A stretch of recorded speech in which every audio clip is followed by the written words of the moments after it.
because a lot of times we'll be like, man, well, they don't know what we've been through. For sure. They don't know what I'm going through. Mm-hmm. They're not. I didn't know that. I didn't even know that they were fathers until I was like, man, wow, this is not. Yeah. These men are not even fathers, and that didn't intimidate them to be like, oh, I don't know what to tell them. That's a fact. Man, still pour into they you. pour into me. That's Man. a fact. I'm here. I'm here because of community, man. Bro. Like, I've got so much respect for this brother. I don't want to take his shine as far as telling his story, but I just want everybody to know the seriousness and the severity of which I take this brother and the way that I love him with everything that I've got as a brother in Christ.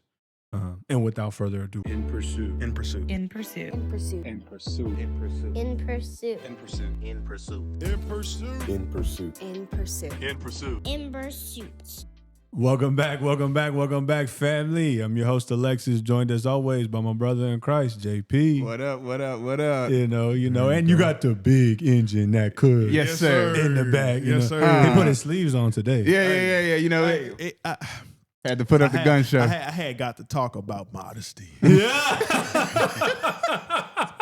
I had got to talk about modesty. Hey, so. no, you know what the real thing is? He had his AC in the car on the way here today. Yeah, So he didn't. I ain't need that. I was He comfortable. didn't need the tank top today. He Yeah, I good was to go. comfortable. Yeah. He's good to go. Yeah, YouTube had to hit us with the restriction. Yo, we can't be having Yeah. guns like Hey, that. man, come on now. So Ryan appreciated and liked what she saw, but she didn't want nobody else seeing what everybody else got to see. She was upset. She was Said like, she earned that. "Yeah, that belonged to She me. said, you don't see that name right there? That's me. I said, oh, okay. My bad. That belonged to me." Yes, Indeed. yeah, same Come on thing. now. Well, but our ladies, they get possessive, and that's okay. That's all right. Hey, what Paul said. Yeah, Your body is his and her body is yours. it's yours.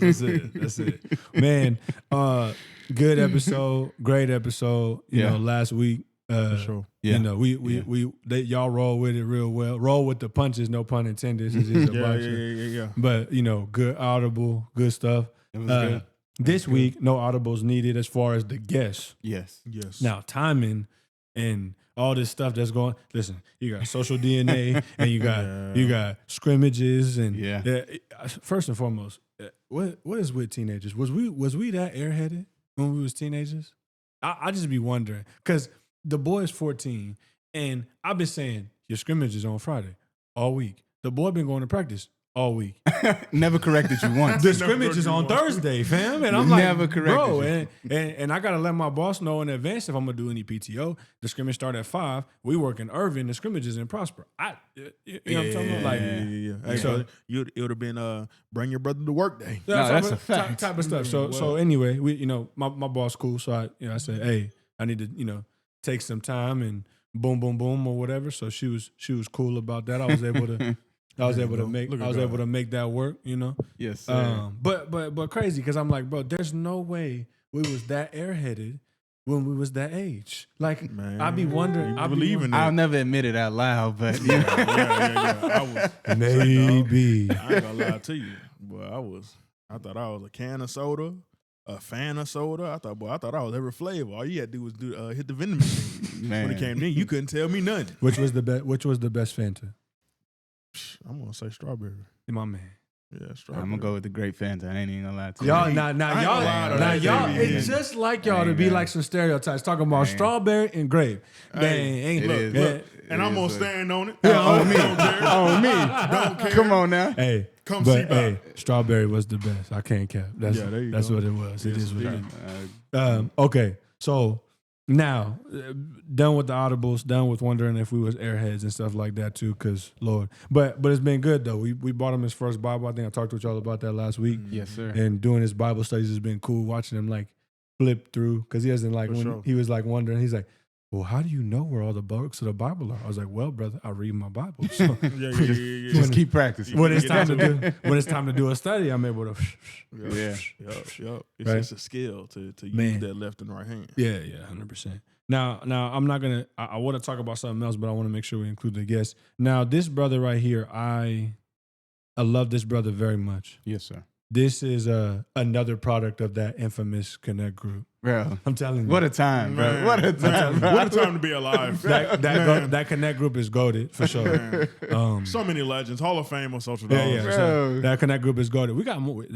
There's more to come. Hey, there's more to come. There's more to come. We got more. Listen, we have more. We have more from that Connect group coming. Just so y'all know, we still got like 18 episodes to do. So there's more to come. But this brother specifically, I remember when we got to Social Dallas and we were at the Embarcadero and they put this brother's story on the screen and there's a old saying and it's not biblical, but it said that in peace, sons bury their father, and in war, fathers bury their sons. That's heavy. That's tough, though. Different. And this brother, his social story was about him having to bury his teenage son. And I never skip over that when we talk about it. I've been processing through it all week because I knew who was coming. I never take that moment lightly. I have so much respect for this brother because at that point in the world, who could blame the brother for being away from God at that point? Who could be upset with the brother for taking a break from Christianity? But he is a walking example of James 1:2-4. And he never let him waver. Literally 5,000 people weekend in, weekend out. He's in charge of the parking lot at Social Dallas. Man. The whole thing don't run the way that it do without him and the sheriffs. Man. And he's on top of it in a way that I have like I said, I have so much respect for because every single week you can count on seeing this brother in the parking lot. Venue to venue, changing in, changing out. And you'll see him and his two beautiful baby boys that are left here. Yeah. And I remember being in this Connect group and hearing the heart of this brother and everything that he's continued to walk in and continue to walk through and continue to keep his faith in Yeshua despite the challenges. And from the Connect group that he was in, he started leading his Connect group with his co-host, who was a guest of ours, Jeff Alim. And again, I've got so much respect for this brother. I don't want to take his shine as far as telling his story, but I just want everybody to know the seriousness and the severity of which I take this brother and the way that I love him with everything that I've got as a brother in Christ. And without further ado, we're going to introduce our guest, Mr. Oscar Rosales. Come on now. I appreciate the intro. Yes, sir. Appreciate yes, the sir. intro. You out, well bro. deserved, That was brother. beautiful. Yes, sir. That was Appreciate beautiful. It's well deserved, Well my brother. deserved. You like I said, walking testimony of James 1:2-4. You embody that verse, and I know you're still working out your endurance, and I know some days are harder than others, but you always, every time I see you, you smiling, you know, and every time I see you, you know, you in the church. There's never a point in time where it's not that. Now you're leading a Connect group. So, man, we just wanted to have you here. I know it's, you know, that the moment is serious. Man, bro. And I'm never just going to skip past it like I just said. But welcome to the Empress Group podcast, brother. We appreciate your obedience. I know we was talking about it. You were like, man, me, I don't want the cameras. I don't want the shine, but I did it out of obedience. So we do appreciate your obedience and for you being here, 100%. for That sure. deserves an applause by itself. 100%. Yeah. 100%. Yeah, man. But you look like you other thing that you embody is our verse of the year. You're planted. You've been planted in social for some time now. So tell us a little bit about your perspective and what social has meant for you, you know, in this journey that you're going through. I think it's been about a year and like 8-9 months. Yeah, I started social 2 years ago Mm-hmm. in August 2023. Mm. You said it earlier, man. You said two beautiful kids, and you're a father, two beautiful girls, and I think it started with them. Mm. You know, when you go through a situation like that and you don't know God the way I know Him now, like we know about Him, we know what He can do, Mm-hmm. like history, but we don't know who He is. You know what I'm saying? And we don't have anything to grab from, but we grab from our kids. You know, we grab on from our kids, and Mm-hmm. that's our motivation. And you know this as a father. We do it for them. We have this mentality of, you know, because I wasn't raised in a church or anything like that. So we have this mentality of, I had this mentality of like, all right, I'm here. Tell me what I got to do to see my son again. That was my mentality at 1st. Mm-hmm. I'll do whatever it takes. Got to get, become a man of God. I was willing to do it, you know, like go to war Mm-hmm. to see my son again. Mm-hmm. Because even though I didn't know God like that, I knew He was real. Mm-hmm. And I think that was the pain that I knew He was real. Mm-hmm. But I was like, you don't care. Mm-hmm. I think like an atheist it would have been easier for, you know, let's say for me to be atheist, it'd be like, okay, well, see, you're not real. And just, but the fact that I knew He was real, Whoa. and I felt like He didn't care, that was the pain right there. Man, that's crazy. You knew He was real, so that's where the pain stems from. Mm-hmm. So how? I'm just gonna jump into some questions about it because you're telling about your story. Yeah. How does one walk through that? Like, if somebody loses somebody and is grieving a loss, you know, I actually got a very good friend of ours Mm-hmm. that just lost her nephew. It's not a son. It's not the same. Mm-hmm. I'm not going to compare. But she's struggling currently with her loss. How does Oscar go from, I know you're real, but you don't care, to now being reverent before God and serving in the church the way that you do? I think it starts with your mentality. It starts with a decision. Mm-hmm. You have to. You're not gonna want to wake up every morning. You're not gonna want to.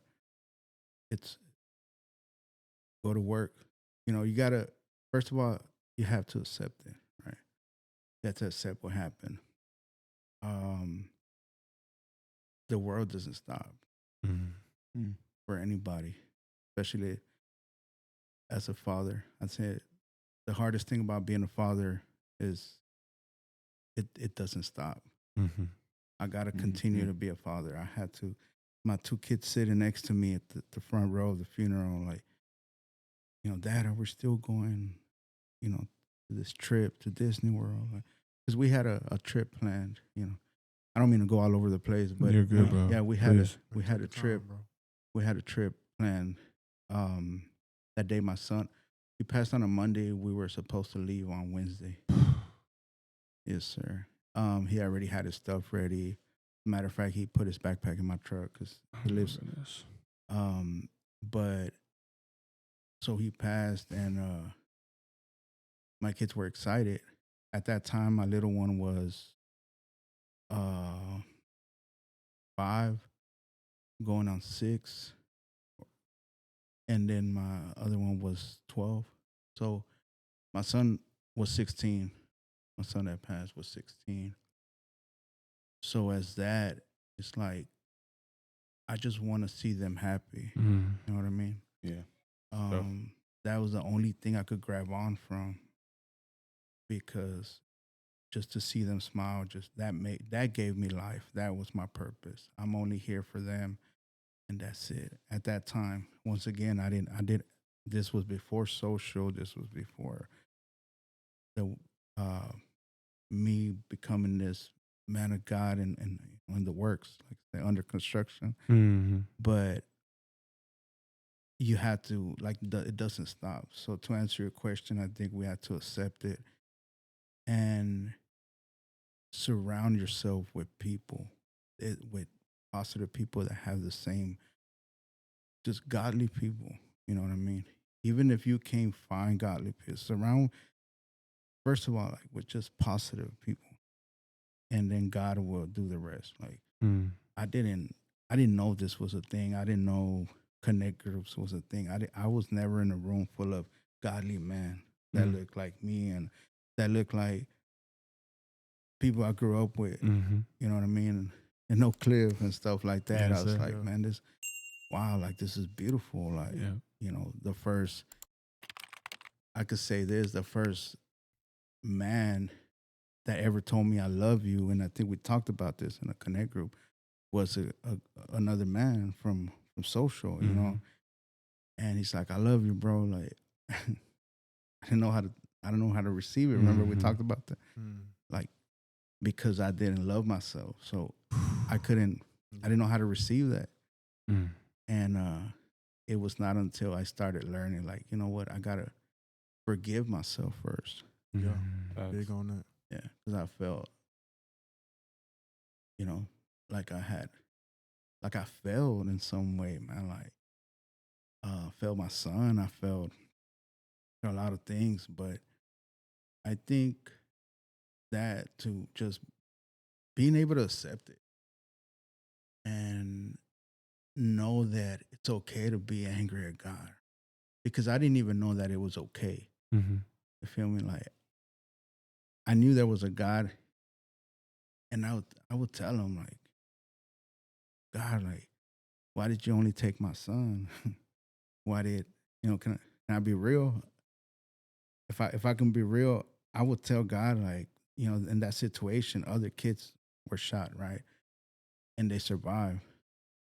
And my son was the only one that didn't make it. So I'm like, you know, in that moment, I'm like, God, you can't bring my son back, okay? But take the other kids too.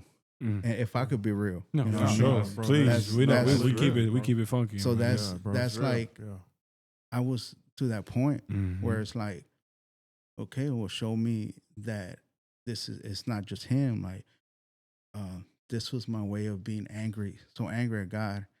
And I noticed that no matter what, I still had that fear of departing from God. Yeah, I still fear God, like, and like I said, I wasn't raised in the church. I didn't know, I didn't know anything. I didn't know what the gospel was. I didn't know who Jesus really was or really is. He is not a God, but he is the God. Like, you know what I mean? Like, Talk to him. things like that. Like, I didn't know that type of stuff. Yes, sir. And I know it might sound like, you know, but I wasn't raised in the church. I was raised in different. I'm right there with you. I'm Yeah. right there with you I'm too, right bro. there with you. You got two brothers. Yeah. Only one that was raised in the church is that brother. I could tell. I could tell. You look a little slow, you know what I'm He saying? looked like he was raised in the church. I walked in here and he floated to open the door. I was like, "Whoa, what's It's a glow around there. What's going on? That's all right. I'll take that. I receive that. I receive that. But I take my honestly, yeah, look, I could. No, but it's everybody- just you could feel it. Yeah, You feel like, no, man, for sure. It's a man of God. Brother said, how you float? Where you from, boy? I Where you take my from? glove. I take my glove. I'm gonna stand on that. Right. So I think too, this is, I think you said you got learning to accept it and being real and being angry with God and understanding like, hey, my anger and wanting to know what to do with it and not really having a direction for it, right? It's all pent up and you're trying to figure out what to do with it. But I think what happened to you is a sobering reminder that we live in a fallen world, right? We live in what God created, but this is not God's creation. Yeah. Right? Because God's creation was perfect and spotless and without sin. And everything that we hate in this world, death, lust, all these things that we struggle with as men, and women, obviously, with death and lust and things like that, is because of sin, Mhm. right? And yeah, man, that's deep, all of it. There's gonna be days um where every day you want to give up.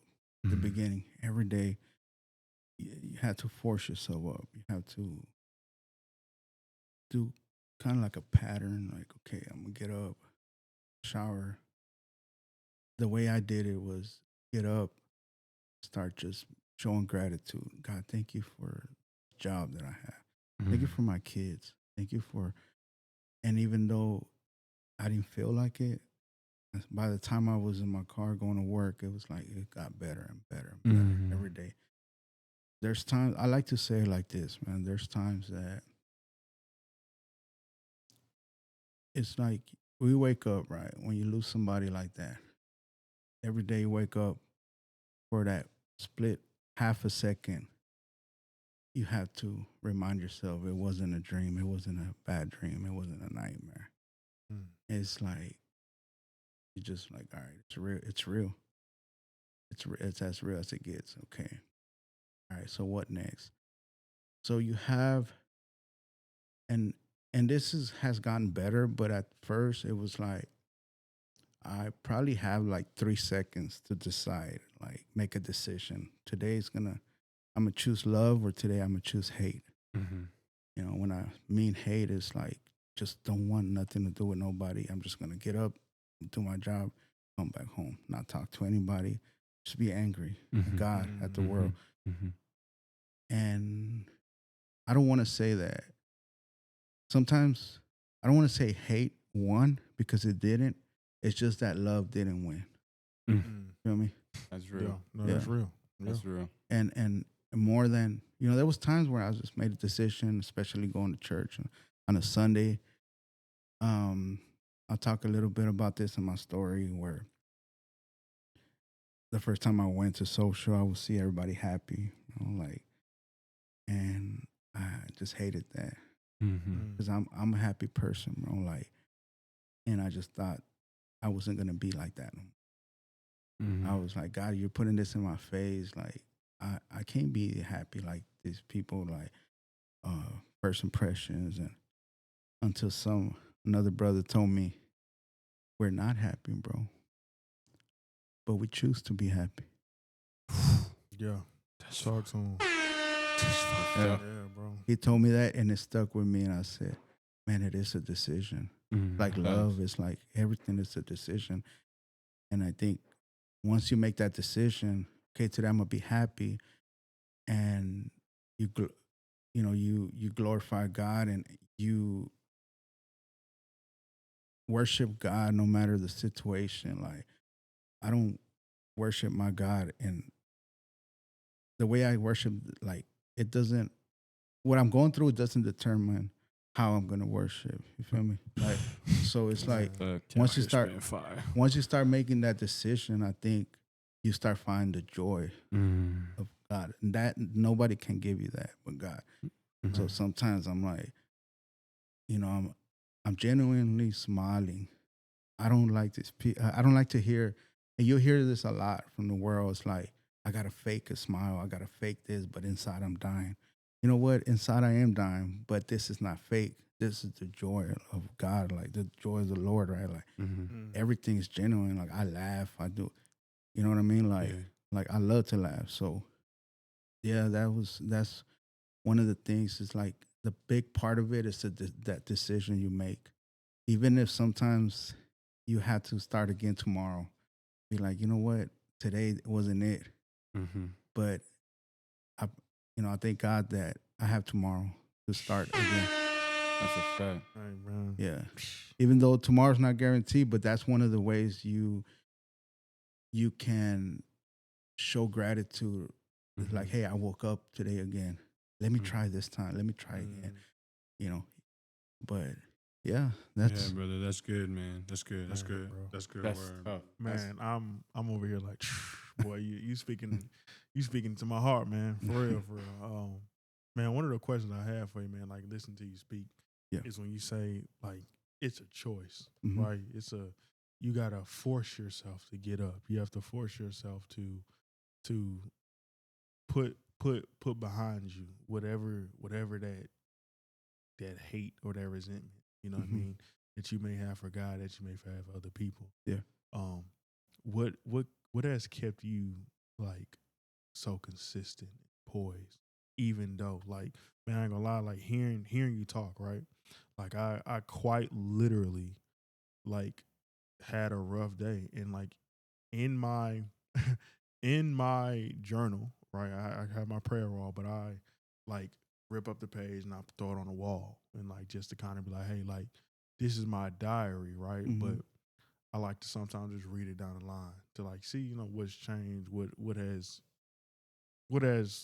what's still kind of a thing. Like answered prayers, what has been answered, what has been clarified, what hasn't been clarified. And man, like one of the things today, bro, I was like, man, I'm feeling hopeless Mhm. about like being consistent and following God and like actually making the choice and going like, hey God, like these people didn't piss me off. Like I'm not satisfied with how work is going. I'm not satisfied how my career is going, or I'm not satisfied how my marriage is going, right?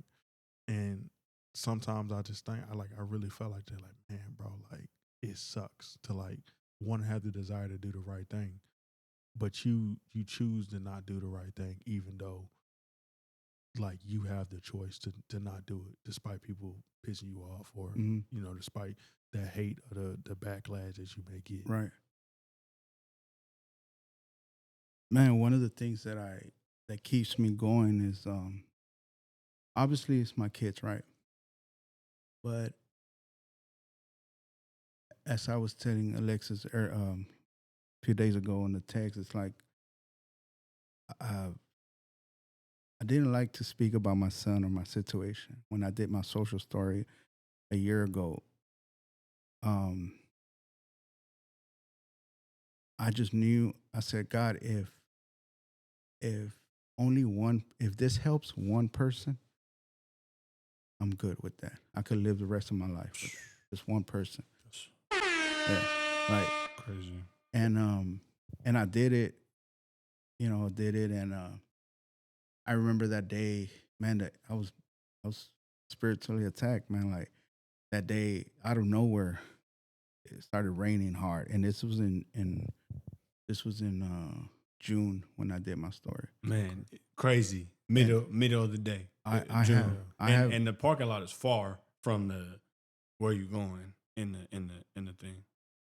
yeah, it's just it was raining hard, like, and I told, the guy that was gonna do it from social, Frank, shout out Frank.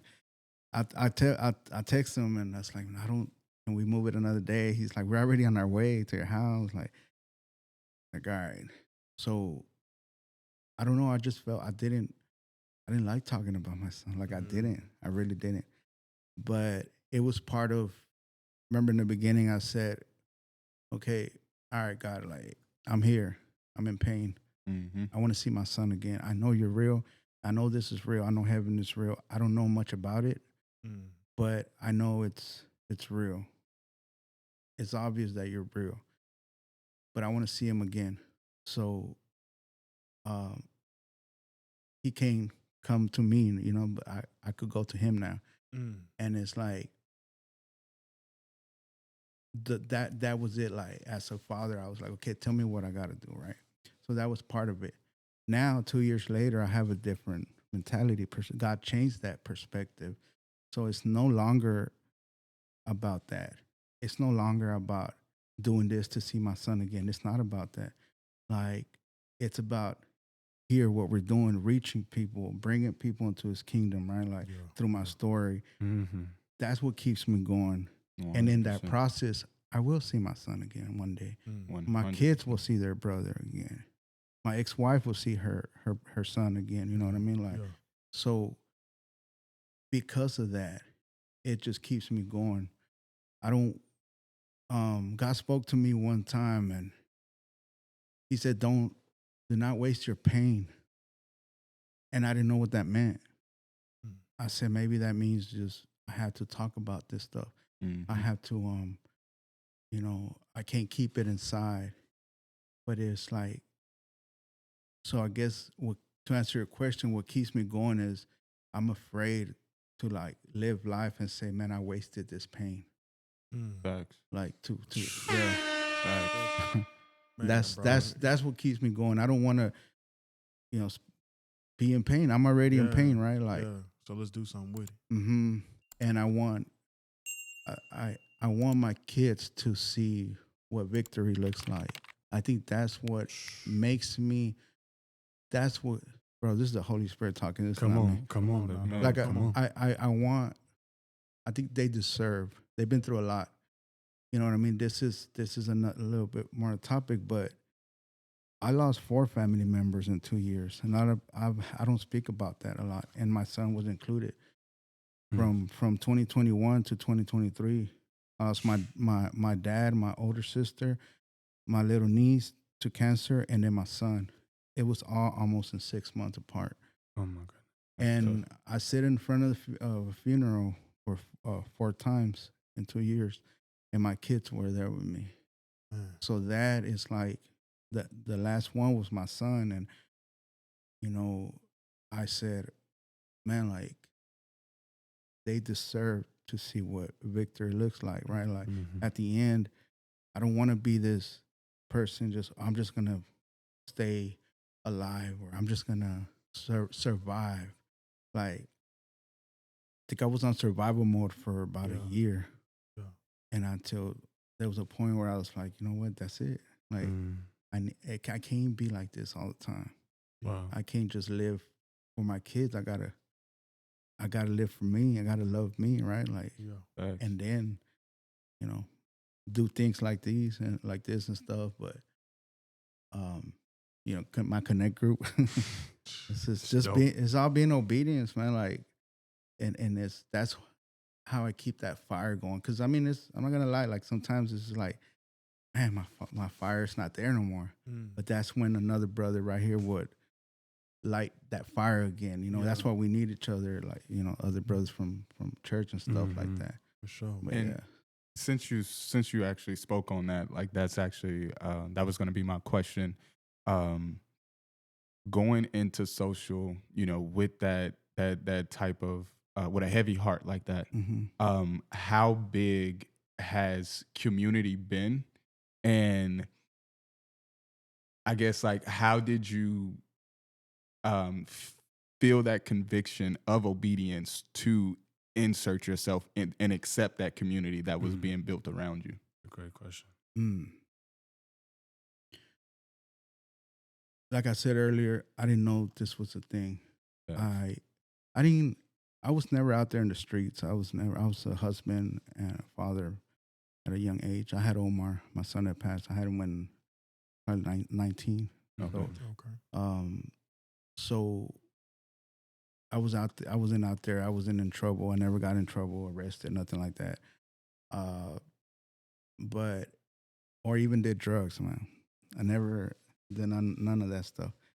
So I didn't know this was a thing. I grew up around, you know, the people, but I was never affiliated with them. I always knew, you know, I want to be an architect. I want to be an engineer. I wanted to go to school, and I wanted to stay out of trouble. So whenever I started meeting this community, the first time I went to Connect Group, Poppy's Connect Group, I remember the only reason I went was because he gave me a call. I signed up for it, and I was like, this is how God works, right? Like, I didn't know where it was at, and I didn't want to go. I didn't want to do nothing. But right when I signed up, 10 minutes later, I got a call. Like, hey, brother, I just saw that you signed up for my Connect Group. We're waiting.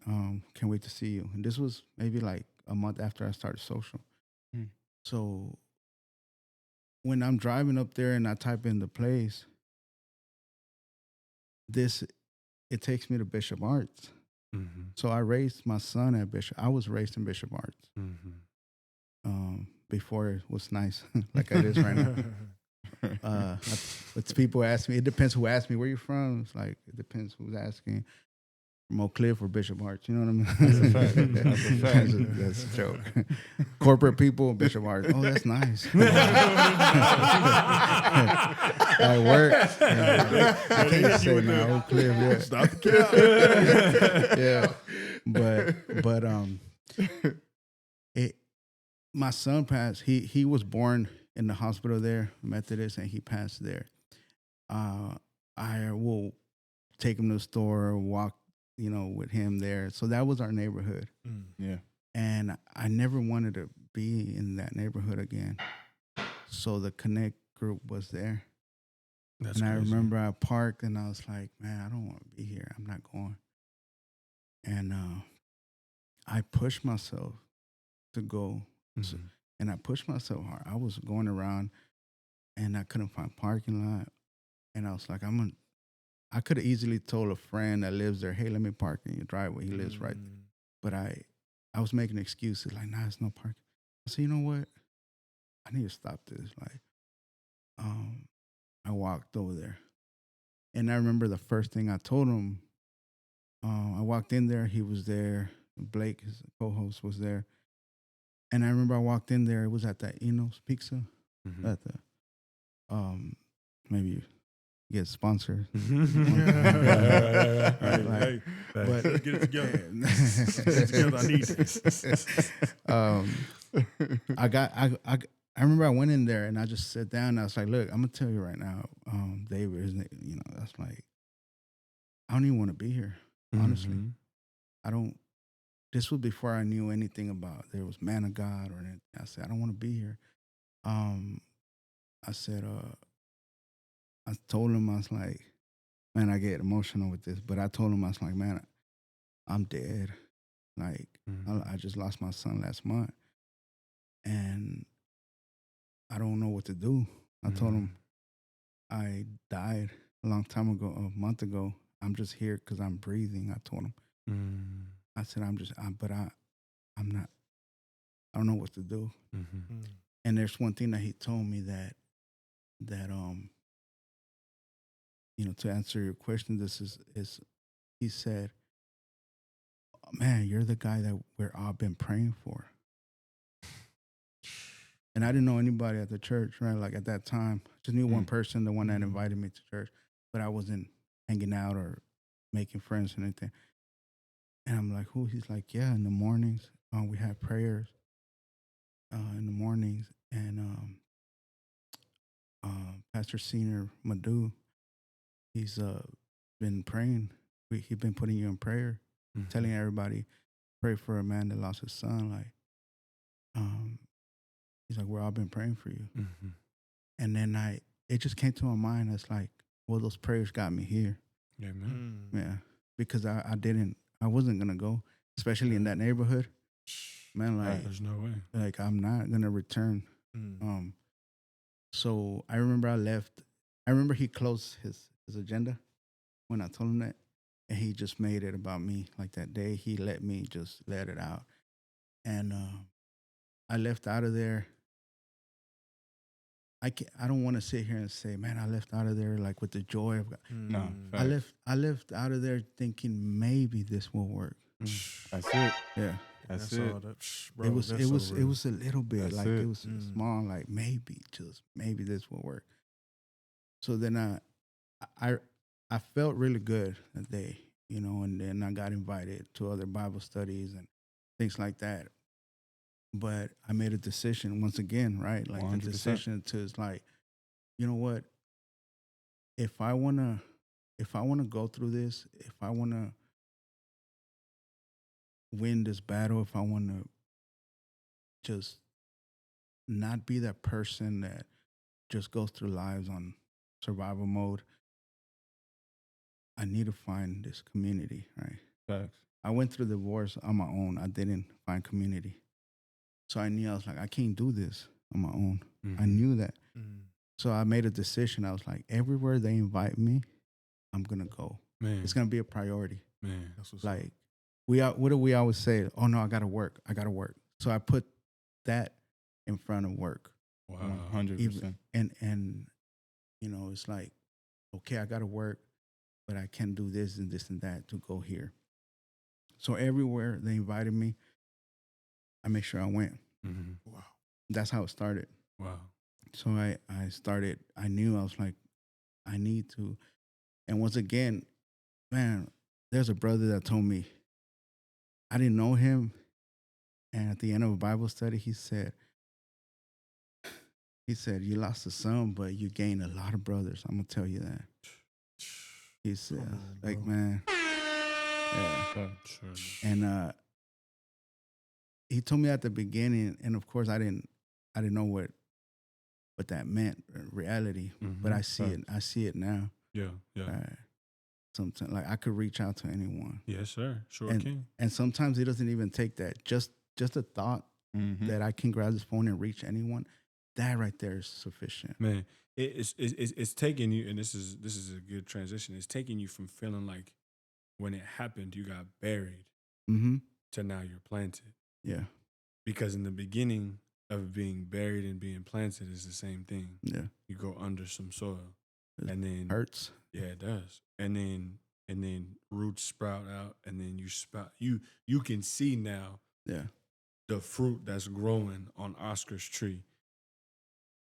The community obviously helped, but in Philippians 2, verse 9, it says that you are to walk out, or for Philippians 2, 12 through 13, you are to walk out your own walk of salvation with fear and trembling.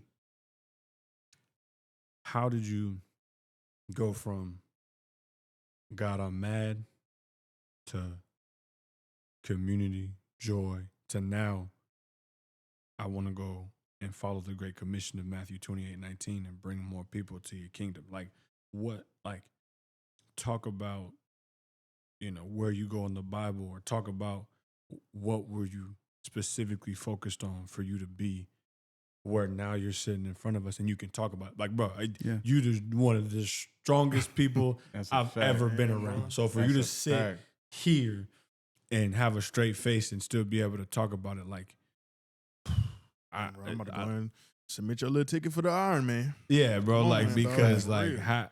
so how do you get there? How do you transform and turn buried into planted? I think, well, the Bible says, to tell our burdens, right, to each other. Mm-hmm. And there's that means a lot. That's powerful. So that you can be healed, right? Like, I started figuring out my purpose. Mm. That was when I transitioned, and I said, because obviously everybody I think everybody knew my purpose around me, but I didn't. I didn't know my purpose. I didn't feel it.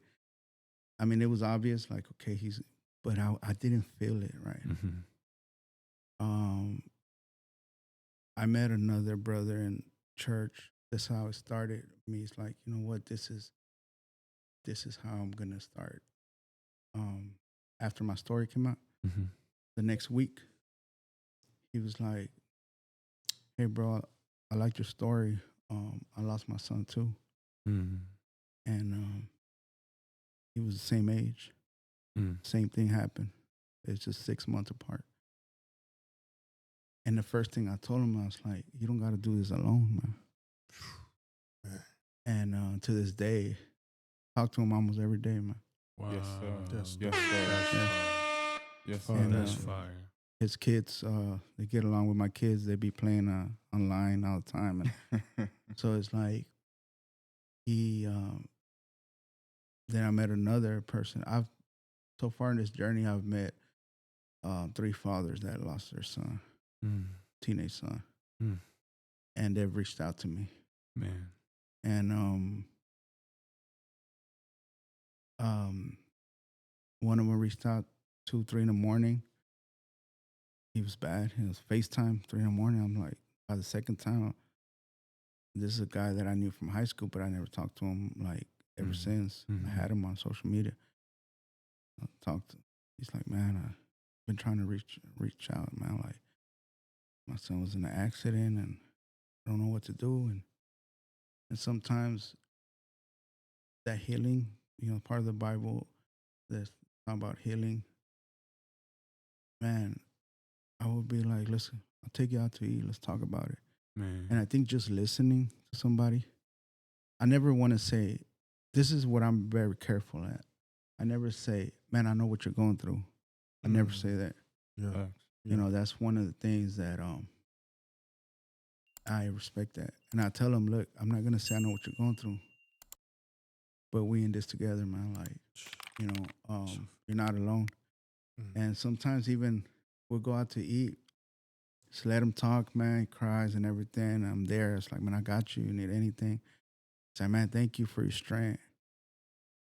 I'm going to be real with y'all, man. Reality is, after he gets in his car, I go my way, he goes his way. I drive home crying, bro. That's a fact. Crying, like, and I'm like, God, how is it that you're using me like this to heal, to help somebody else when I'm still in pain? Sure. What a powerful assignment. Lord. Yeah. It's like, send me, right? Like, I'll do it. Yeah. It's like I said, I'm already in pain. I'm not going to waste it. Yes, even sir. if it feels, even if like inside your guts, it's like, man, like, but I know that is part of my purpose, man, like, to do that. And that's a way that I stayed planted, right? Like you said, like turn it into, I start growing from just being there for others, man. Like, I get messages every day on my, like, when I put something on my story, if I'm at a Bible study, anything, they're curious, right? Like people that don't go to church, and they're curious, like, hey, what are you reading, or what is, what's this, what is that? Yes, sir. And I think that means a lot because, yeah, they see me that I went through all this stuff, and they're like, how do you still have faith? Yeah. James 1-2. I'm telling you, you are a walking testimony of James 1-2-4. It was crazy. I was literally talking to a brother about this on the phone. He's like, man, I keep falling short, and his problem is lust. I keep falling short, but then all these brothers are like calling me and asking me, and I'm able to give them guidance and yada yada. I said, God will use you in your need before he meets your need. Come on.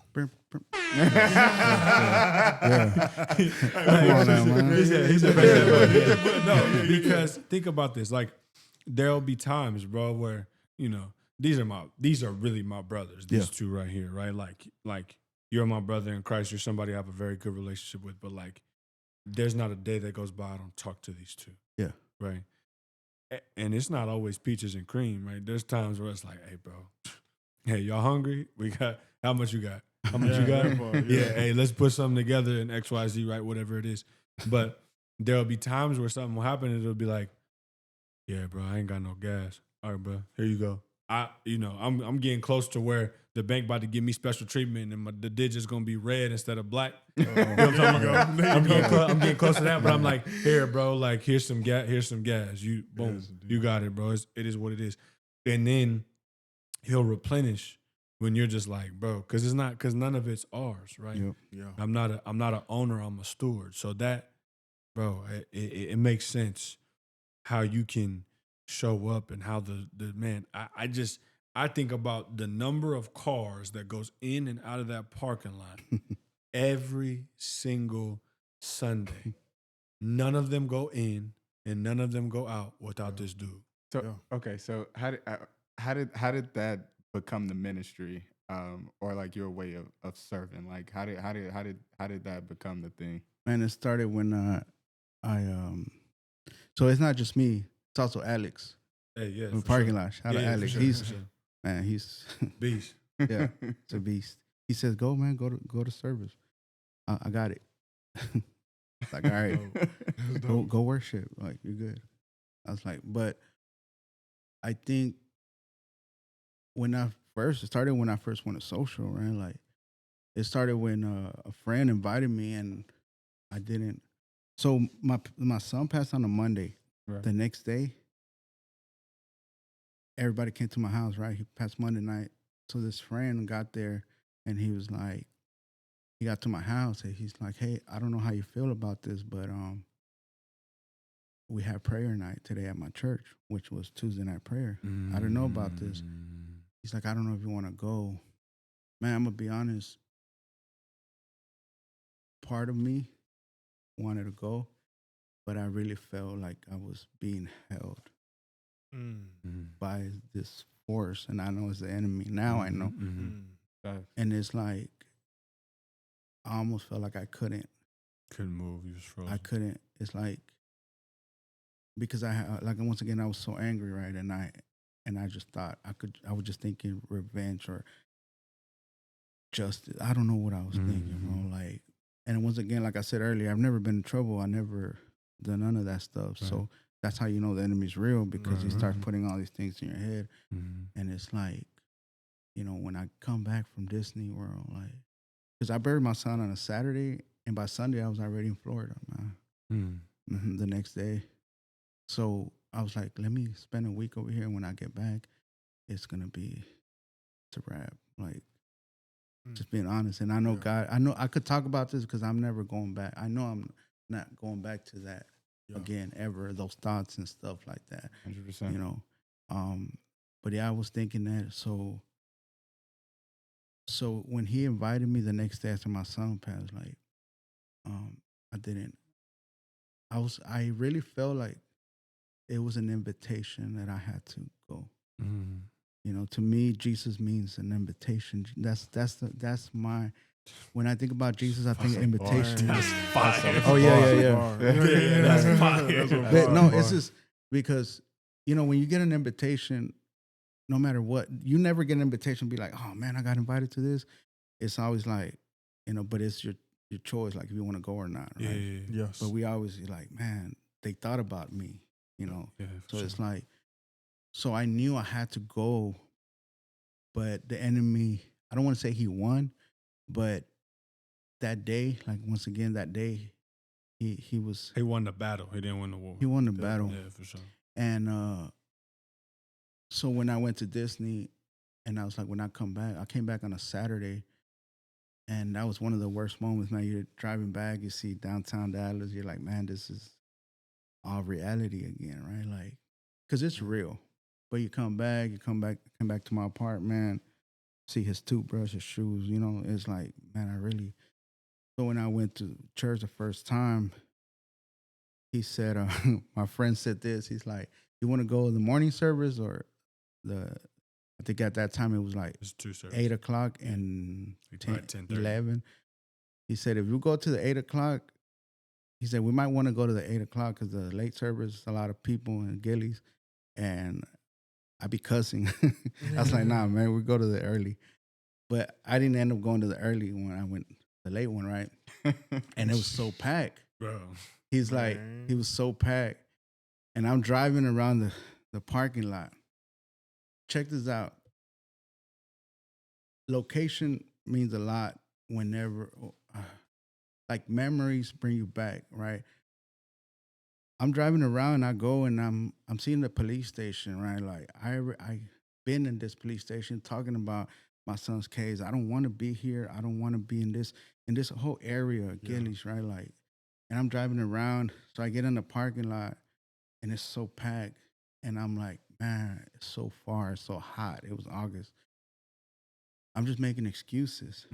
So then one brother tells me, hey, are you exiting or are you coming in?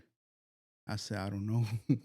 I was like, I don't know, man. I said, I don't know. Like, he's like, you're leaving or you're going? You're leaving or you're coming? I was like, I stayed quiet because I wanted to say, no, I'm leaving. Get me out of here.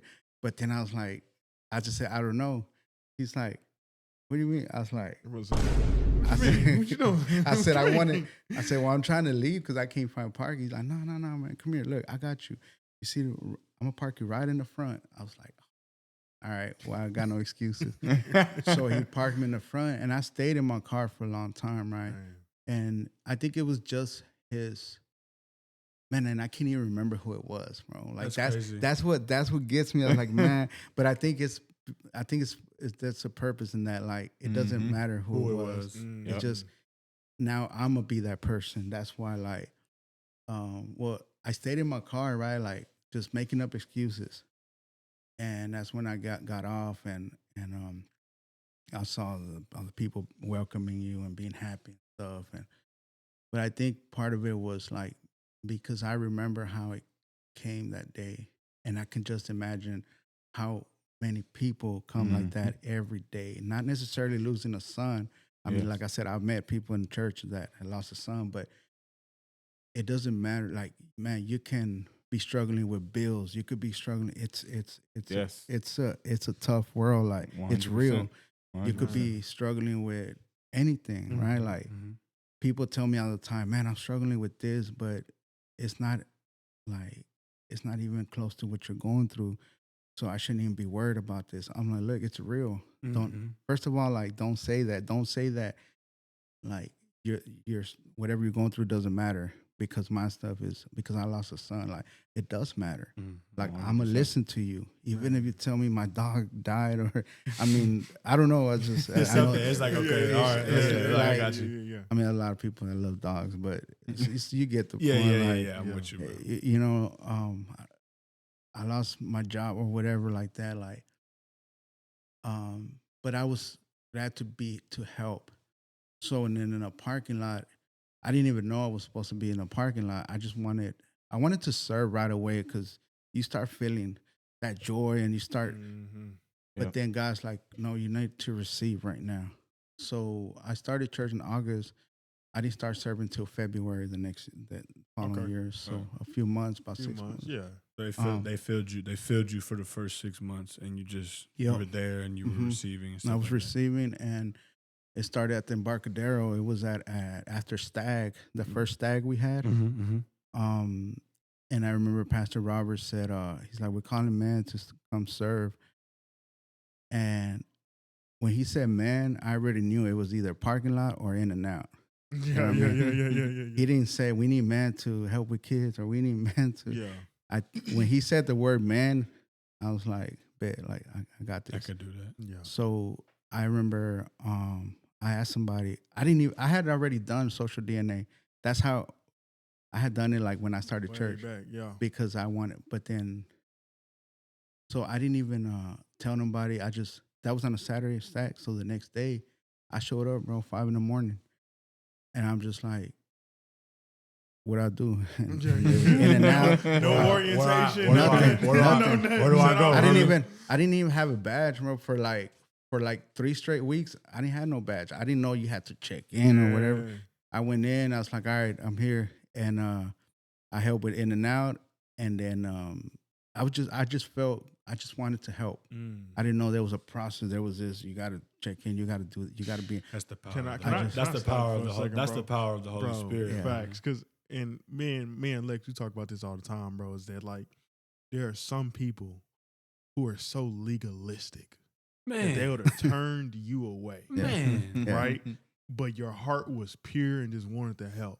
Yeah. Like that just kind of shows that, bro. Like some of the legalistic stuff and some of the structure, like, bro, like it can be put to the wayside. And I think that's what Jesus talked about a lot. Yeah. And like throughout the gospels, like, bro, some of that stuff can be put to the side because let's look at the heart. Like the heart of being like, bro, for the dude that signed up who was 45 minutes late and who did check in and doing all that, like, but bro showed up and was like, I'm here. I'm here. That's a fact. I'm here 30 That's a minutes fact. early. Where y'all need me? Yeah. And just going straight to work, bro. I'm sorry. I feel like I don't want to say in debt with God because we're no longer, right? Like I know this, we're not in debt for him, right? Like, but I feel, man, I just want to serve you in every way I can. Yes, sir. That's how I fact. felt. And I didn't know how to, like, at that time, I didn't know, like, serve you by, like, doing this, reaching out to people at that time. I just, if I can put these cones here, if I can bring this box out and, whatever, I could do it. And I felt that time, like, so by the time he knew it, I mean, it was still dark outside, and I'm over here driving a golf cart. Never drove a golf cart before, so I'm like, man, are you sure you trust me with this, man? Like, so the Embarcadero, it was real it's far, and so put the cones out, and then Pastor Taylor was driving, and she said, any new people served today? There was nobody. After the Pastor Robert did that calling, like I was the only one that showed up the next day, and she was like, anybody new? She's like Oscar, and she was like, she told me this. I remember she was driving her truck, and she's like, just remember, and she didn't know me at that time. This was before my story and everything. She said, just remember, you're not doing this for me. You're not doing this for Pastor Robert. You're not doing this for the church. Just always remember who you're doing it for. Yeah. She said that. That's such a fire couple. She said, I always remember that. And I always kept that. Yeah. Now I feel like, man, if I was doing it for the church, I would have probably already quit. Yeah. Facts. Like, that's the truth. Yeah. Because it's like you said, people come in and out, and the 8:30 service, put them on blast. The 8:30 service, they're really nice. They're morning people, really nice. Really nice. They said put them on blast. Let them know. At 10:30, 10:30, jungle. 10:30. You gonna see some characters. I gotta start with like, hey, thank you for your patience. But I'm gonna get you out this way. It's taught me how to be patient. I can imagine. It taught me how that 10:30 service is a jungle, boy. Like, listen, I'm gonna keep it a stack. If we ain't going to the 8:30, we're going to the 12:45. Yeah. That's a whole fact. Yeah, and I've had many situations where God has taught me how to be, how to respond to, not respond with anger, but respond in love. Mm-hmm. Be quick. Get ready. Be quick to love, not quick to react. Yeah, that's a fact. He said, "Get ready." So it's bro, coming. Because I'm about to go ahead and pass you this board over here. Let's put it right here. No, it's like I learned that because we're like, somebody tells us, "Hey, man, I've been standing right here for a long time. I got to do better," or something. They tell you something like that, and you want to be quick to react. And no, I'm quick to love. The first thing is like, you know what? How long you been waiting here? It's like, you know what? I got you, bro. Like, I'm gonna get you out, or even parking. Mm-hmm. Be like, I got you, man. Like, you know what? Just don't tell nobody, but you can park right here for now. Man. Just show them love, man. Yeah. Like, and they change their mind. They change everything. Another thing is, I start paying attention to people that, we all say the first time. The people that come for the first time, right? Like, and it's good. I love people that come for the first time, but I always pay attention to details, and I watch people that come for the second time. I watch people that come back, and when I tell them, "Hey, man, you're back," or "Hey, you're back. You came back," man, they look at me like, "Wait a minute." You was paying attention. Like, yeah, they feel. Like we all want to be part of something, right? We all want to be special. And I think, so they're like, yeah, I'm back. So I think that's just paying attention. Like in Embarcadero, if somebody would get off their car and look right and left, like where's the church? you know that's their first time. Things facts, like that. Facts. It's just meeting people, meeting kids. We always say this in the parking lot, like we're the actual. Not to take this away from first impressions, but we're actually the first impressions. For sure. Yeah, for sure. Y'all the pre-first impressions. We do a lot. Like, that's a fact. We do everything. I said this at Social DNA one time. I was like, man, we do a little bit of everything. We pray for people there. We take care of the kids. I'm over here tying the kids' shoes. We're like, hey, man, you got this. Or we fix a flat. Man, the last time they left the dog inside a car with the windows up. No. I was like, so we do. Y'all a whole Swiss Army knife out there. They just be doing it out there, boy. That's crazy. We do security sometimes. We just people. I gotta understand, like, first of all, it's not personal when Yeah. somebody gets me like that. Yeah. Somebody came up to me and he's like, man, y'all don't have, he said, this is my first time somebody came at Embarcadero. It's like, he said, y'all don't have no sympathy for handicapped people. And he just like, like he came at me, right? And he's like, man, I don't have no. And I was like, this wasn't so quick to love, but I wasn't quick to react either. I had to like breathe. I was like, I said, well, who's handicapped? I'll bring a golf cart.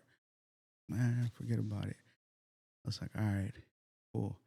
And I'm not gonna lie, it messed up my day. It messed up my whole week because I wasn't used to.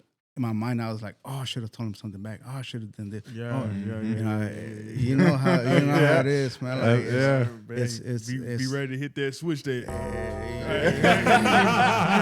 It's tough, man. You just gotta remind. Like, I just had to remind myself, like, I'm doing this for God. I'm glorifying God. I'm worshiping God right now. Yes. So 100%. So don't interrupt me, right? 100%. But that's how. And I'm still there. Ministry, man. That's a Man, fact, bro. bro. Yeah. You know, it was crazy. We was talking about this today because I was talking to a brother. We go downstairs to do a Bible study today.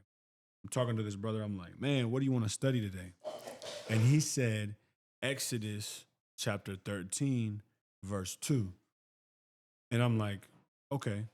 And then the Holy Spirit was like, transfiguration. That's what it hit me with. Because he talked about Exodus. What did PR talk about on Sunday? He talked about Elisha. Yeah. In 1 Kings chapter 18 and chapter 19. So I was like, Moses, Elisha, transfiguration. Boom, let's talk about it. So one of the questions in the study was like, why did God feel like it was necessary to show, did Jesus feel it was necessary to show his deity to his big three, Peter, James, and John? Why at that time? If you go back, because in the Bible, and I sent everybody a meme about this earlier, but context is so important for the content. Like, what do you need before you talk about whatever's going on in a Bible story? Because people will try to spot read and stuff like that. No. You need context, okay? Context for the transfiguration. Just before that, Jesus declares Peter as the rock of his church. And in the next sentence said, get behind me, Satan. So I'm like, okay, me. You're talking about a dude who was with Jesus in his 3 years of ministry. That's a fact. He calls the rock and then he calls Satan. I was like, okay, well, what have I done to dub me worthy of being called Satan? How dare I decide to judge anybody else for anything that they're going through or anything that they're struggling with when it comes to their sin, when they're walking into the church or when I see them and I have an impression about what I think about that person in my flesh, but I don't have the cloak of vengeance. I don't have it's the cloak of the robe of vengeance. I don't have the cloak of divine passion. Those are for Yeshua. That's a fact. So in those things, when you don't know what anybody's going through, you don't know what their struggle is. You don't know. This goes back to what he's talking about. Be quick to love. You don't know who they're fighting. What's their symbiote, right? Facts. The thing that they're Facts. Because that's what it's wrestling about. off of them. Yeah. And I said this too the other day. I said, you might be someone's only experience of Jesus. That's a fact. How are you going to give that impression? Yeah. Because if the impression is, like he was just talking about, how legalistic people can be. Yeah.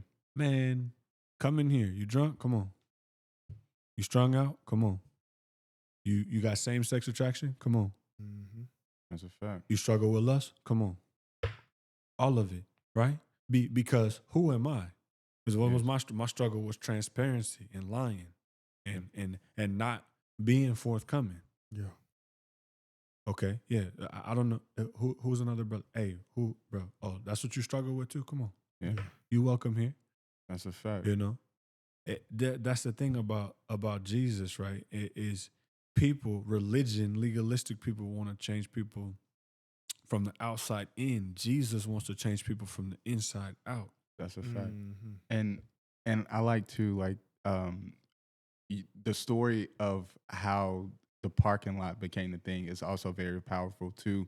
And like in the grand picture, like you said, like I'm worshiping God, like you know, doing this, and like that first impression, like that, like you could have said 1,000 things, to that brother or to anybody, because I know my first time coming to social and at Gillies and dealing with the parking lot, like you're right, like that really, like the way that you can alter a person's experience and be that little light to get them in the door. Like had that guy not told you, hey, park right here, I'm gonna put you right here in the front today, like who know if you'd actually be sitting here telling the story that you're telling, you know what I mean? Man, bro. So I love that because it just gives light to the power of God in how he's like Pastor Madu said a couple of weeks ago, like you don't get to choose who he use them,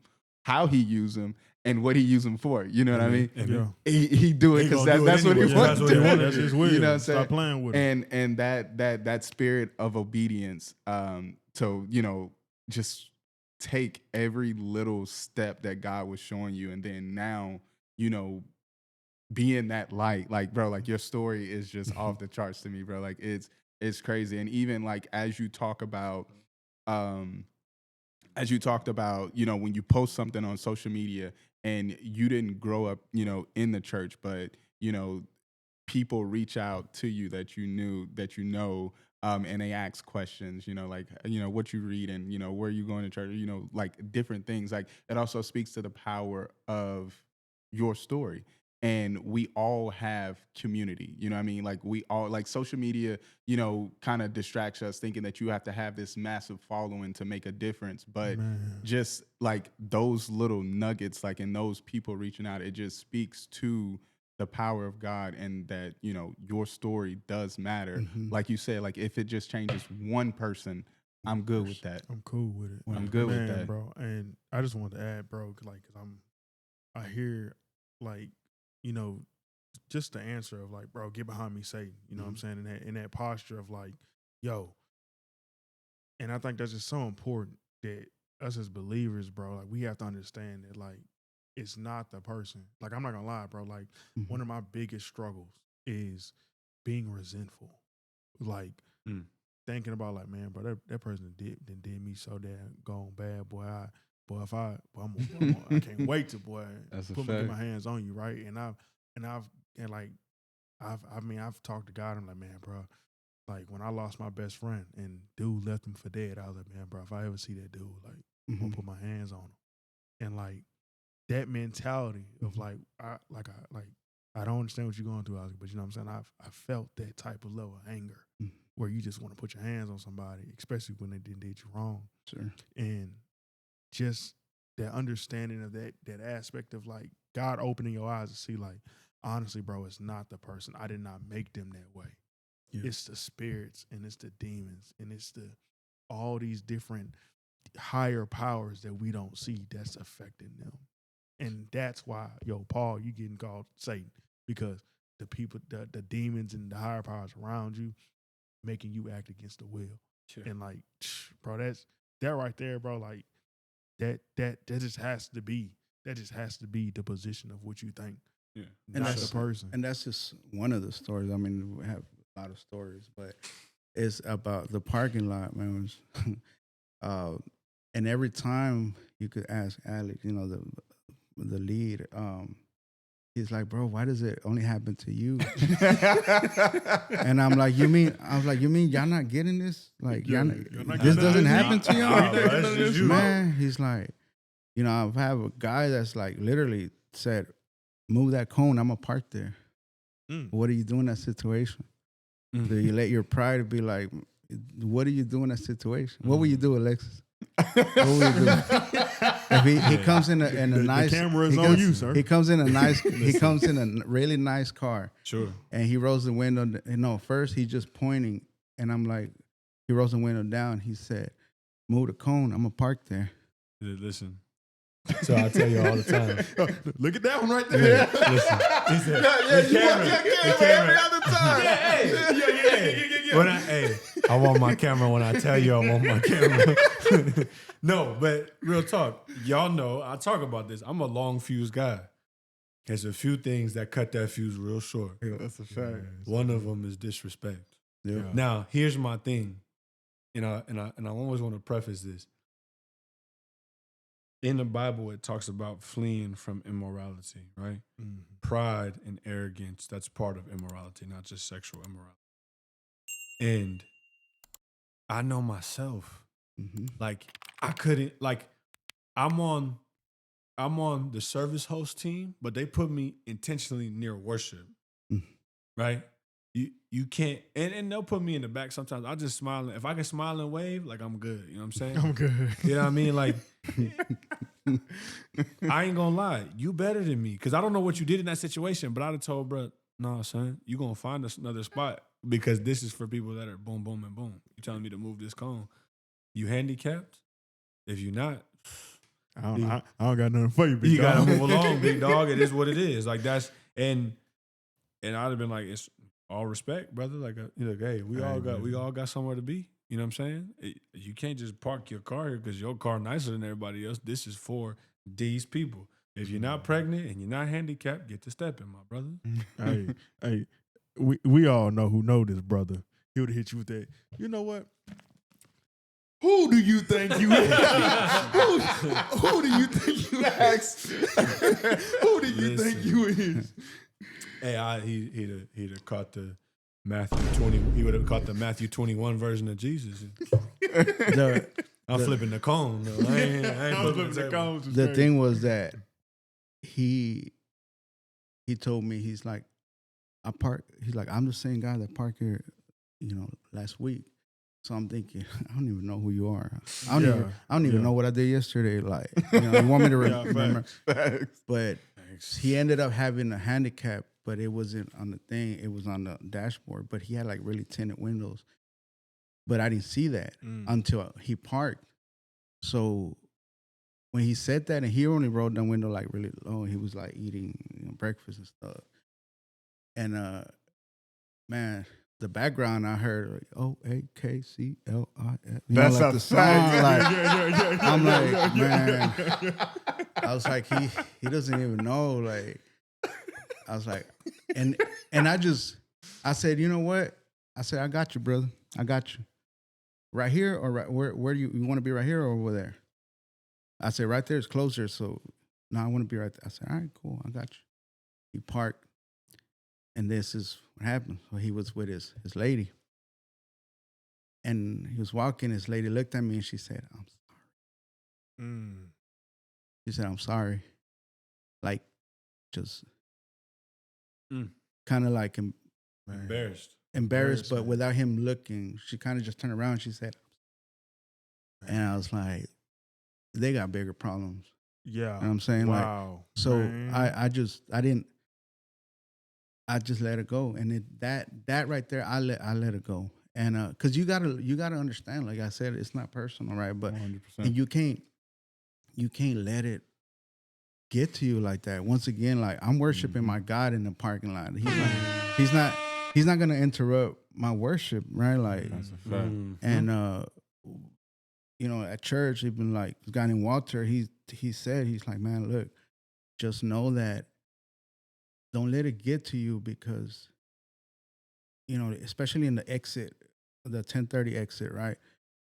People are like honking and it's like, man, I need to go this way. And it's like, if you let it get to you, they're probably already out there eating brunch and, you know what I'm saying? Like, and it's still affecting you. And it's still affecting me. Mm-hmm. So I had to, it's not easy to let it go. Obviously, man, we're men. Like we feel like, man, we gonna stand on something. And I'm like, man, I'm in my mind, I'm like, bro, I'm new to this man of God thing, man. I still have a little excuse to, but I got one. I got leverage. Like I'm still under construction, man. Like, and it's, me too. That's a but fact. it's just See, he better than me in that area. But I had to learn. I had to learn that, man. Like I had to, and that's why I'm there too. It taught me a lot of patience, and it just taught me how to, out of that one person that acted like that, man, there's thousands more that are happy and made. I'm not gonna let that one person be the reason why I don't smile to this other people that are coming in. You know what I'm saying? Like, I don't want, when Pastor Robert says, if they didn't smile at you, they don't come here. I don't want to be that person. Like, he's like, bro, he mean that junk. No, but isn't that crazy? I talk about that. Like right now, today, I know when you see me in the hallway that I brighten your day because I'm smiling at you. Yeah. You can look at me with the stinkiest face you want to, but I'm like, and then boom, everybody light up every time they do. It's like it's crazy. It's like a switch. It's an activator. You just flip, man. Right? I told the security guard, the African security guard. That's my dog. I went to the security guard at work. I said, bro, anybody ever told you the happiest security guard I ever seen? Bro, like looking like the aristocrat, bro, like way up here. I'm like, yeah, no, bro, like. And he was like, oh my goodness. And like in his accent, and I was like, no, bro, like, I hope you enjoy the rest of your day. God bless you. Man. Like that, it's just a little thing. What he's talking about. You don't just let the one person ruin it. Now, here's what I'm curious about, Oscar. So you've been this for all these people. Like I said, it's like 5,000 people that are in and out. Like I said, that 10:30, that's a zoo. God bless you if you go to 10:30, my brothers and sisters. Because the Lord have mercy. How has the journey of losing your son, planting in your community, in the ministry, in the parking lot, helped you at home with your sons that are still here? How has it changed you? How has it transformed you and allowed you now to set an example or do better for them, if you would? Man, I'm not raising children, I'm raising God-fearing man. 2 boys. One just turned 13 and one just turned 8. Yes, sir. We're all from August. I just turned 39. So my son turned 13 on the 1st. I turned 39 on the 10th. And then my other son turned 8 on the 16th. Nice. So 1 week, That's 1 week dope, apart. bro. Come on now. Yeah, Man, dope, I'm August busy. I said my favorite day of the year is August 17. That's after his birthday.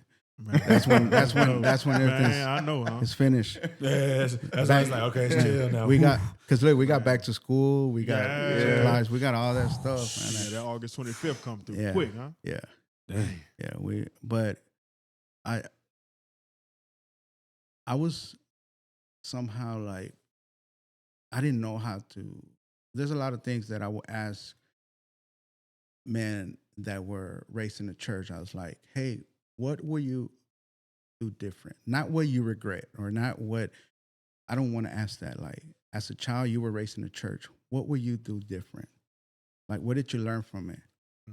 Because I'm trying to raise my kids, right, to be God-fearing men. Like, but I don't know how to, if I should be strict with them, if I should let them, and they're different ages, right? One just became a teenager, and one turned 8 years old. I have them every other weekend or every other week. So there's some weekends where they're with their mom, and she watches social online. We've been divorced about 8 years, so she watches social online, right? She will go sometimes here and there, but my son will be like, yeah, we saw it, Dad, online, or something like that, right? Yeah. But I think just when I asked that question, I got input from, I got a lot of people it was different, different perspectives and different opinions. And so it came down to like, I'm gonna pray about it. Whatever the Holy Spirit leads me in to do it. Because my question was, am I strict? Do I wake him up at 5 a.m. to serve with me? God didn't call them. God called me to serve. Yeah. So that's one of the things. It's like, I want him to see. I don't. Crazy. I don't. I don't want him to feel, because this one person told me this, and he said, or this is the most that I got from asking several, even women, godly men and godly women. They said, this is the number one answer that I got from. They said, I was raised in the church. I knew about God. I know so many Bible verses, but it wasn't until now that I found that relationship with God. Yeah. Yep. So That's how I 100%. that's how I used to go. so it's like, okay, when I heard that, it was like, yeah, we would even sleep on the bench of the church, and we'll go to church in the morning, and then we'll come back at night, and that kind of church, we were Wednesdays and Still no Sundays, relationship. and yeah, and just like, it was not until now that I found this relationship. Crazy, bro. So Different. it's, I don't think there's the Bible does say, raise your children the way they will go, right? Like, I think kids are gonna do what their dad sees, right? Like, they see me out there, they see me worship, they see me crying at church, they see me crying, tearing up. I could see in the corner of my eye my little one just looking at me, and it's like, and part of me wants to be like, man, I can't show weakness, but you know what? I'm not. I'm showing him the presence of God. Like, this is where I give everything to God, right? Like, this That's is a where I'm at fact. His feet, Yeah. the highest Place I reach place is I at your could feet. be, man. Man. Like, If I, bro, Bro. that is I don't care what nobody talking about. Worshiping with everything you got is the most gangster thing you can do ever. I like all I'm tough, and I'm not gonna lift my hands, and I'm not gonna lay on my knees, and I'm not gonna do X, Y, Z. I'm like, bro, yeah. The first time I worshiped with my hands, the next day my hands were sore. I didn't know what. I was like, why are my hands sore? I don't work out. Like, I don't. What's going on? And then I was like, wow. Of worshiping God, Yes, sir. my arms were sore. yes, sir. So to answer that question is like, I I show them the way, man. I show them. I want to show them that God is the only way. There's nothing else. Mm, Like, I'm not. There's nothing else I want mm, in this world. Like, and they get to see that. It started with, before social. I was going to this church, but this is another story. Like, I was going to this church. The only reason I went was because I knew a friend there, and I wanted to help, right? Like, serve and whatever. And plus, I had gone through a breakup with a girlfriend, so that takes you to God also. And For sure. but my son, my oldest son, Omar, he will go with me, mm-hmm. and I seen him one time, with his hands up, and that was the only time I seen him, to that song, by it is, um, the sorry, and I have to cut this off. No, you Pause. good. You good. Just so I throw up my hands, praise you again. again. Yeah, that Again, one. again, Yeah. yeah. So I seen him, like, I was seeing him with the corner. I was like, man, this is good. So I have that memory of him, and I have a text message that I used to hate. He'll say "bet" for everything, right? Yeah. I hated that word. At that time, it was like really popular, man. Like, it was in 2023, right? Or 2022. It was really popular, and for everything I tell him, I bet. And I was like, man, like, you don't know any other words, like.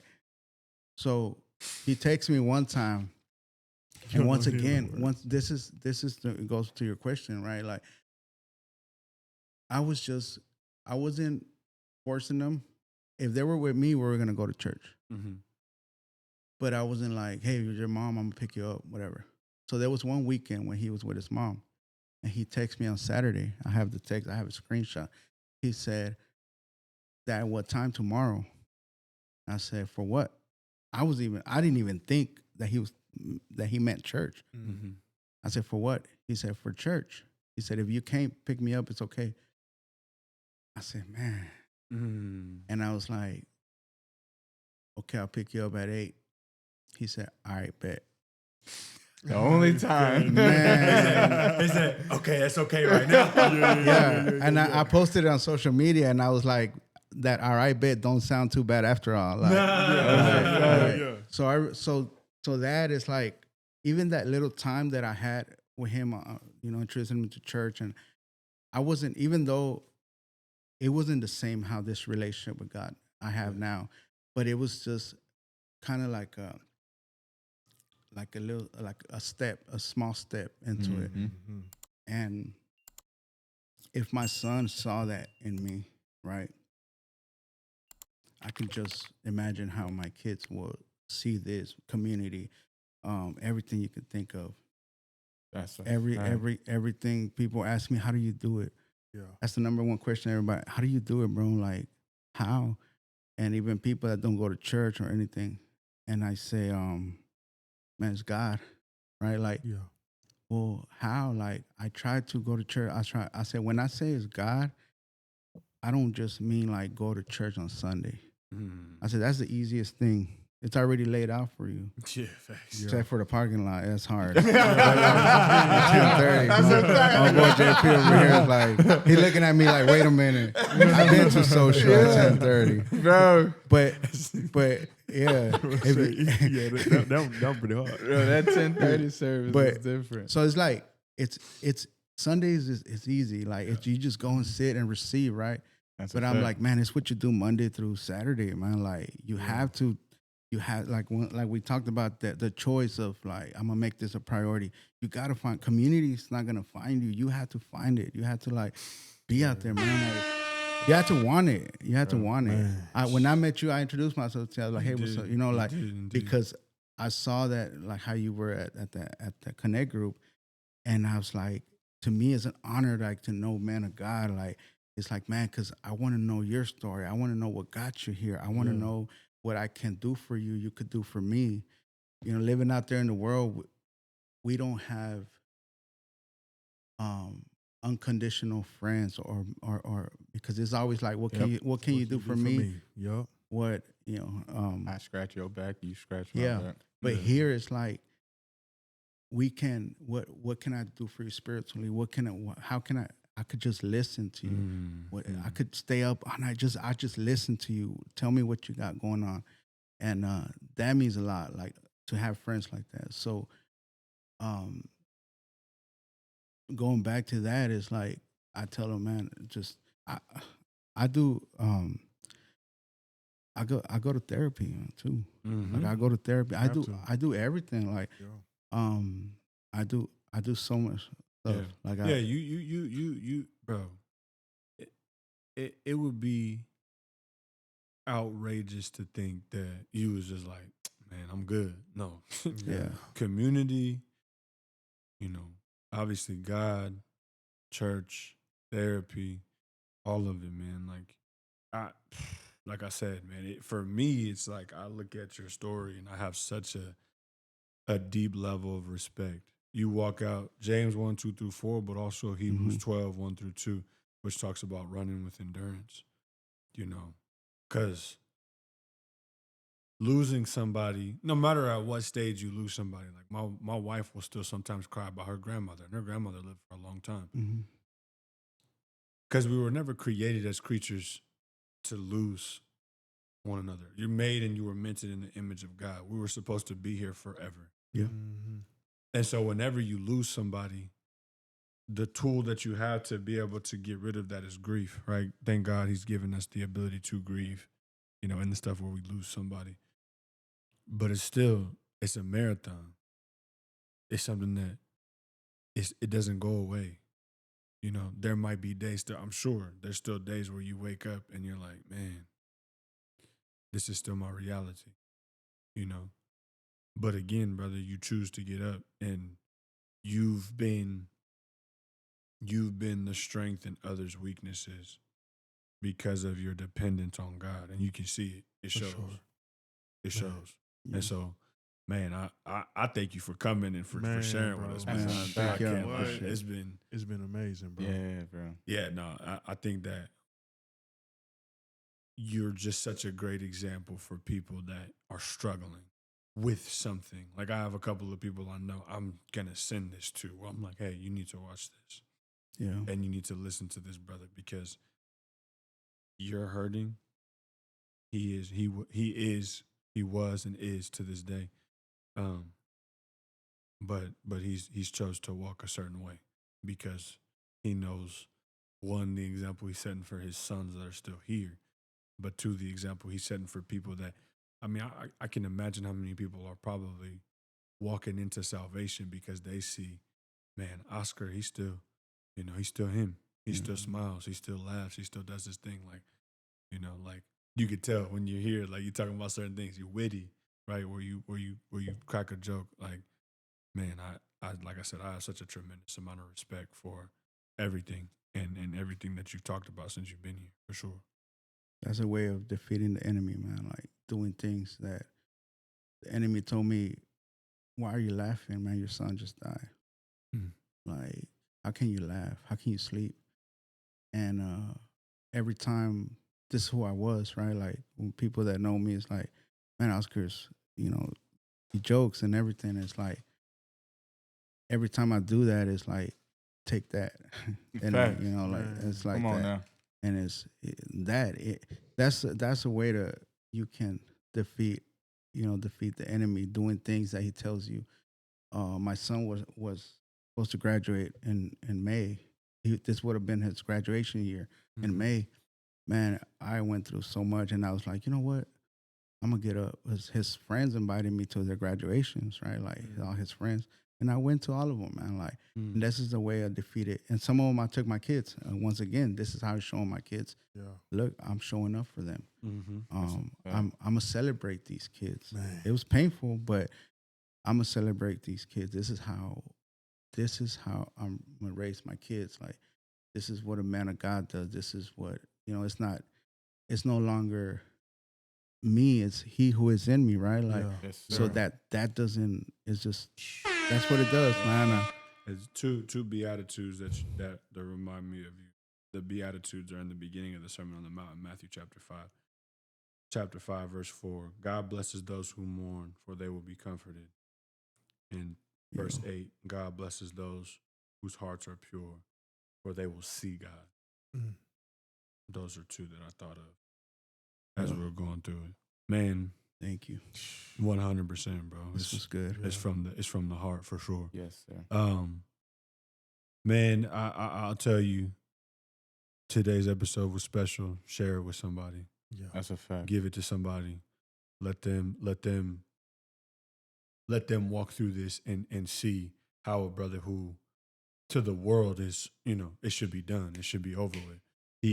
He's decided to walk with Christ. Yes. And keep Christ first. Yes. And be an example for his sons, and be an example for our church, and be an example for the community. It is such an honor to have this brother as a brother in Christ, and to be able to have talked about it and put his story out on the airwaves today. So I definitely appreciate you showing up and having the conversation with us today, because I wasn't around once your story was told, but since I've been at Social, and since I've started to build community at Socials, I've and this dang connect group with Poppy and Blake, bro, like as I've grown to learn, like I've heard quite a few people talk about you. They mention you, they talk about your story. And so to actually, get a chance to actually, have a conversation with you and get to meet you and hear your story, like, man, like your story sheds light on the world, man. And I appreciate you coming and sharing with us today, for real. That's the connect group I'm going to this season, just so y'all know, because I ain't leading one this season. I got high school football, so I'm going to Blake and Poppy again. So if you want to come, you're welcome. No, that's we'll get it situated. You know what I mean? I'm gonna be there. Yeah, you know what I'm talking about? Like, look, hey, you want to talk about men, and I'm telling you, bro, name them. Yeah. Jeff, J-Mo, RJ, Oscar, That's an elite group, boy. Blake, Poppy. You talk about dudes you see at church, like you see we embrace one another. You know, you got people. Bishop was there, and who else was there? Guy was there, and it's so many dudes that's in that church that are like stapled and into it's this cool connect too. group. Like it's inspiring too, man, because like I grew up in church, and you know, I've been blessed enough to, you know, my father, he's a minister. I've grown up around, you know, some good men of God, but to see, you know, to go to Stag, to go to, you know, social, and, you know, meet, you know, men that my age, older, younger, really stepping for Jesus like that, like, and really living this thing and walking this thing, not in perfection, but, you know, in progression, all, you know, going for the same thing and just like on fire for the kingdom. Like, it makes you want to be a part of that, bro. Like, you know, and to know that you were pulled into the community in the place that you were in speaks about the power of community. And to really see that, man. And I can say that because like it was one of the most eye-opening things for me since I've, you know, started going and being around social. So like, shout out bro, Social like, Dallas. Hey, I told him too. I said, hey, you're gonna go to social one day. I said, at the end of the day, it's inevitable, right? What's I need the noise. What's I need that? the one, you know, the one. I need that one. Yeah. It's inevitable. You're gonna come to social. The one that get ready. There's more to come. Oh, He knew. Hey, I told him you gotta start with it's a specific tagline with that. There's more to come. There's more to come.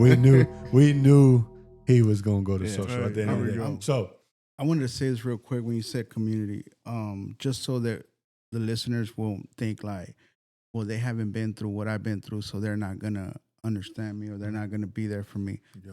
Just know this: when I started finding community, 95% of the brothers weren't fathers, bro. They couldn't even imagine having a son and losing a son. facts. So that's just to say that. I just wanted to say that before. For Like, sure. I think it was important to say it because a lot of times we'll be like, man, well, they don't know what we've been through. for sure. They don't know what I'm going through. They're not. I didn't know that. I didn't even know that they were fathers. Until like, I was like, man, wow, this is not. Yeah. These men are not even fathers, and that didn't intimidate them to be like, oh, I don't know what to tell them. That's a fact. Man, still that poured into they you. pour into me. That's Man. a fact. I'm here. I'm here because of community, man. Bro, like you said, amen. I'm here because of this man. Because So, here's the thing: the commonality isn't fatherhood; it's Jesus. yes, That yes, part. That's the one. And when he talks about it all the time, you'll discover Jesus within community. Yeah, 100%. Right. That's where he is. So yeah. man. That's important. Again, bro, phenomenal episode. That was good. This was a good one. I've enjoyed the whole conversation. Yes, sir. It's heartfelt. The tone is a little more heavy, but you made it light with some of your jokes, and you made it enjoyable as we went through it. I wanted to tell Knowledge over there to Google some stuff, but I was like, it's not that type of podcast, right? No, Where it's he like, can. Oh, I where can. it's like, hey, pull what it up. What you mean? I can cook. Let me tell you something about that brother back there. No, like when I tell everybody, and I say this, and I mean this, and this, you know, because I humble him in a lot of ways. But this brother, For sure. But I need it though. Without this brother, none of this is happening. That's a fact. The way that you go on the YouTube page when you do the like, share, subscribe, which you know you should. All the Yes. things. Share, All subscribe. the things. all the things. Right. When you do the like, share, and subscribe, and you see everything you see, and then it does the little things like when we're talking, there's gonna be random parts when you're talking, it's going ding, ding, ping, like that. The like, share, subscribe stuff. That's my man right there. All him. Yeah. I tried. And I love it because it's such a gifting because this podcast has become an altar and has become a ministry in and of itself as well. Yeah. Because there's expectation, right, from us to deliver. And to, like, someone was like, man, I'm really proud of y'all just for your consistency. Yeah.